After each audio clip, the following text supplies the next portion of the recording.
Hello students, स्वागत है आप सभी का A1 क्लासेस फॉर विक्ट्री पर।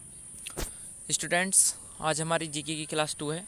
तो स्टूडेंट्स, कल हमारी जीके की क्लास 1 नहीं आ पाई थी क्योंकि हमने कल आपको यूपी बोर्ड के रिज़ल्ट के बारे में बताया था कि आप कैसे देखें।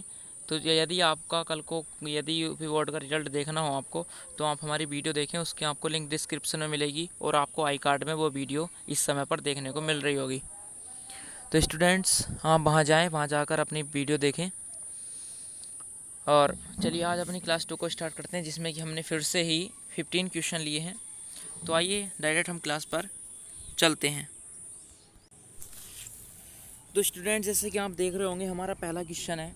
स्टूडेंट्स, जो हमने पहले जो क्लास दी थी उस क्लास में हमने बताया था आपको कि जो आज भूगोल के क्वेश्चन होंगे, लेकिन स्टूडेंट्स जो हमने आज की जो सेकंड क्लास दी है इसमें आपको मिश्रित क्वेश्चन मिलेंगे और जो 15 क्वेश्चन की नंबरिंग होगी। और स्टूडेंट्स, यदि आपको इन नंबर्स की आपको वो चाहिए, नोट्स चाहिए इस नंबर का, ये जो क्वेश्चन है सभी के नोट्स चाहिए, तो आप हमारे टेलीग्राम चैनल को जाकर ज्वाइन करें। वो आपको मिलेगा, उसकी लिंक मैं आपको डिस्क्रिप्शन में दे दूंगा, ठीक है। जाकर वहाँ से उसको ज्वाइन करें। तो पहला क्वेश्चन हमारा, सिंधु घाटी सभ्यता के लोग किससे परिचित नहीं थे। सिंधु घाटी सभ्यता के लोगों के बारे में बताना है कि वे किसको नहीं जानते थे। 4 ऑप्शन आपके सामने, चांदी, तांबा, चांदी, सोना, लोहा। तो स्टूडेंट्स, आपका इसमें राइट आंसर होगा ऑप्शन नंबर डी। जो सिंधु घाटी सभ्यता के जो लोग थे वो लोहा जो था उससे परिचित नहीं थे। Next question, question number 2, Kalibanga किस प्रदेश में विद्यमान है। तो स्टूडेंट्स, जो कालीबंगा है वह किस देश में, किस राज्य में विद्यमान है, तो वह है हमारा राजस्थान राज्य में विद्यमान है। क्या, कालीबंगा। क्वेश्चन नंबर 3, सिंधु घाटी सभ्यता के लोग किसकी पूजा करते थे। तो सिंधु घाटी सभ्यता के लोग किसकी पूजा करते थे। चारों पेड़ आपके सामने हैं, इसमें से कोई सा एक आपका राइट आंसर होगा। तो सिंधु घाटी सभ्यता के जो लोग थे, तो स्टूडेंट्स वे पीपल के पेड़ की पूजा करते थे। It's right answer. स्टूडेंट्स, मैं फिर से बोल रहा हूँ, यदि आपको इनके नोट्स चाहिए तो टेलीग्राम चैनल पर जाकर ज्वाइन करें। आपको इसके नोट्स बाकायदे वहाँ पर टाइप हुए मिलेंगे, वहाँ से जाकर इनको राइट डाउन कर सकते हैं। और जी, इनकी अगर आंसरिंग अगर आपको देखनी है नोट्स की, तो आकर हमारी वीडियो देखें, वीडियो पर आपको आंसर मिलेंगे। क्वेश्चन नंबर 4, कौन सा सिंधु घाटी सभ्यता का स्थल बंदरगाह था। कि सिंधु घाटी का ऐसा कौन सा स्थान था जहाँ पर बंदरगाह था, तो वो बताना है हमको।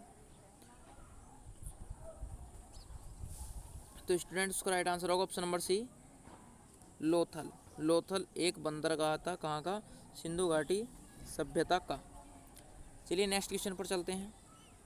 Next question is question number 5। Question number 5 में, अफ्रीका के देशों पर सबसे पहले किसने आक्रमण किया।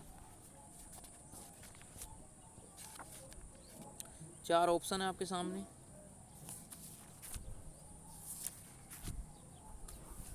तो मैं स्टूडेंट डायरेक्ट आपको आंसर बता रहा हूँ। आंसर है आपका फ्रांसीसी।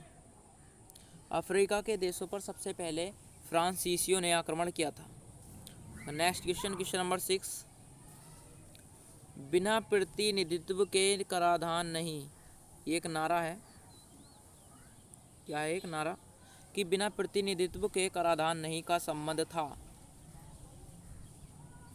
ब्रिटिश नागरिक युद्ध से, भारतीय राष्ट्रीय आंदोलन से, फ्रांस की क्रांति से, या अमेरिका स्वतंत्रता युद्ध से।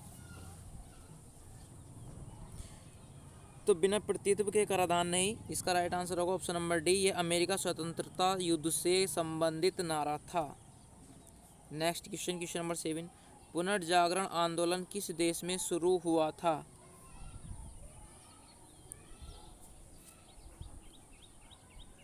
चार ऑप्शन आपके सामने, इंग्लैंड, फ्रांस, इटली, भारत। तो आपके इसमें राइट आंसर होगा इटली। इटली में पुनर्जागरण आंदोलन शुरू हुआ था। नेक्स्ट क्वेश्चन, क्वेश्चन नंबर 8, रूसी क्रांति 1917 के समय रूस का जार कौन था। कि जिस समय पर रूसी क्रांति हुई थी 1917 में, उस समय पर रूस का जार कौन था। चार ऑप्शन आपके सामने, निकोलस द्वितीय, अलेक्जेंडर थर्ड, अलेक्जेंडर सेकंड या कैथरीन। तो स्टूडेंट जो रूसी क्रांति 1917 के समय में हुई थी उसका जार था हमारा निकोलस द्वितीय, निकोलस द्वितीय। ठीक है, नेक्स्ट क्वेश्चन, क्वेश्चन नंबर 9। भारतीय संविधान के प्रारूप समिति के अध्यक्ष कौन थे? स्टूडेंट्स एक क्वेश्चन कल भी ऐसा आया था, लेकिन उसमें था भारतीय संविधान के प्रारूप समिति के स्थायी अध्यक्ष कौन थे? तो वो थे हमारे डॉक्टर राजेंद्र प्रसाद। लेकिन ये क्वेश्चन है अलग, इसमें कहा गया है प्रारूप समिति के अध्यक्ष, तो बताना कौन थे। आपके सामने चार ऑप्शन है, पंडित जवाहरलाल नेहरू, राजेंद्र प्रसाद, महात्मा गांधी और अंबेडकर जी। तो students your right answer is option number D, doctor Bhimrao Ambedkar इसके सही आंसर थे। Next question, question number 10। भारतीय नागरिकों को प्रदान किए गए सभी मूल अधिकारों को, अब स्टूडेंट्स बहुत से समझ रहे होंगे क्वेश्चन अधूरा है, ये अधूरा नहीं है, हमको पूरा करना है पूरा। ये चार ऑप्शन में से कौन सा ऑप्शन पूरा करेगा वो देखना है। तो भारतीय नागरिकों को प्रदान किए गए सभी मूल अधिकारों को निलंबित नहीं किया जा सकता, निलंबित किया जा सकता है, किसी भी परिस्थिति में निलंबित नहीं किया जा सकता, ये उपरोक्त में से कोई नहीं। तो स्टूडेंट्स इसका right answer option number C होगा, सी इसका राइट आंसर है। इसमें है कि भारतीय नागरिकों को प्रदान किए गए सभी जो मूल अधिकार हैं वो किसी भी परिस्थिति में निलंबित नहीं किए जा सकते। ठीक, नेक्स्ट क्वेश्चन, क्वेश्चन नंबर 11 बहुत इंपॉर्टेंट क्वेश्चन है स्टूडेंट्स, जरूर राइट करना है इसको। ये प्रत्येक परीक्षाओं में से जिसमें भी पूछा गया है, मैं मानता हूँ अधिकतर परीक्षाओं में इसका मतलब सिस्टम में वो देखने को मिला है। योजना आयोग की स्थापना किस वर्ष हुई? योजना आयोग की स्थापना किस वर्ष हुई और इसका मुखिया कौन है? तो इसका मुखिया जो होता है वो प्रधानमंत्री होता है। प्रधानमंत्री, ठीक है। तो इसकी जो स्थापना हुई थी वो 1950 में हुई थी स्टूडेंट्स, 1950 में हुई थी। और यदि किसी ने क्लास को शेयर एंड सब्सक्राइब नहीं किया, सब्सक्राइब जरूर करें स्टूडेंट्स, हमारे चैनल पर इसी तरह का डेली वेज आपको कंटेंट मिलता है। Next question, question number 12। भारतीय संविधान में कुल कितने अनुच्छेद हैं?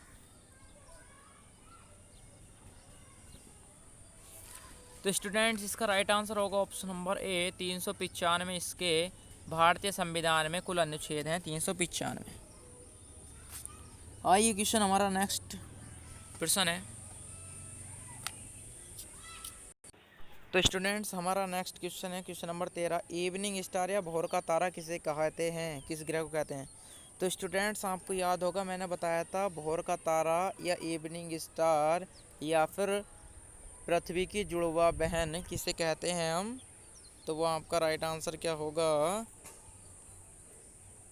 चार ऑप्शन आपके सामने, शुक्र, पृथ्वी, मंगल, बुध। तो स्टूडेंट्स आपको जो राइट आंसर होगा ऑप्शन नंबर ए। हमारा नेक्स्ट क्वेश्चन है क्वेश्चन नंबर 14। छायापथ क्या है? तो स्टूडेंट्स इस छायापथ जो है इसको एक बोलते हैं गैलेक्सी, गैलेक्सी, ठीक है। तो गैलेक्सी क्या है? अंतरिक्ष में एक बृहत नक्षत्र पुंज को गैलेक्सी कहते हैं। छायापथ कहते हैं कि अंतरिक्ष में एक बहुत बड़ा नक्षत्र पुंज है जिसके अंदर ग्रह हैं, ठीक है, तो इसको गैलेक्सी कहते हैं। नेक्स्ट क्वेश्चन पर चलते हैं। तो स्टूडेंट्स आइए हमारी क्लास का लास्ट क्वेश्चन है, हम लास्ट पड़ाव पर पहुंच चुके हैं। लास्ट क्वेश्चन है, पृथ्वी का जुड़वा ग्रह किसे कहा जाता है? स्टूडेंट्स फिर से क्वेश्चन आ गया, जुड़वा ग्रह बोल दो या फिर पृथ्वी की बहन बोल दो या फिर इसको इवनिंग स्टार बोल दो या फिर इसे भोर का तारा बोल दो। कुल मिलाकर सारी बात कहाँ को जाती है? सारी बात हमारी शुक्र ग्रह की ओर चली जाती है। चमकीला ग्रह भी इसी को कहते हैं। तो अपना राइट आंसर होगा ऑप्शन नंबर सी। तो स्टूडेंट्स आपसे फिर से हम विनती करते हैं क्लास को शेयर एंड सब्सक्राइब जरूर करें। और यदि आपको कल कोई भी बोर्ड का रिजल्ट देखना हो तो आई बटन में आपको लिंक मिल जाएगी और डिस्क्रिप्शन में भी लिंक मिलेगी। और यदि आप इन क्वेश्चंस के नोट्स पाना चाहते हैं लिखित में तो आप हमारे टेलीग्राम चैनल को सब्सक्राइब करें जिसकी लिंक भी आपको डिस्क्रिप्शन में मिलेगी। और इसी के साथ साथ हम अपनी बाड़ी को विराम देते हैं। मिलते हैं अपनी नेक्स्ट क्लास में, तब तक के लिए धन्यवाद।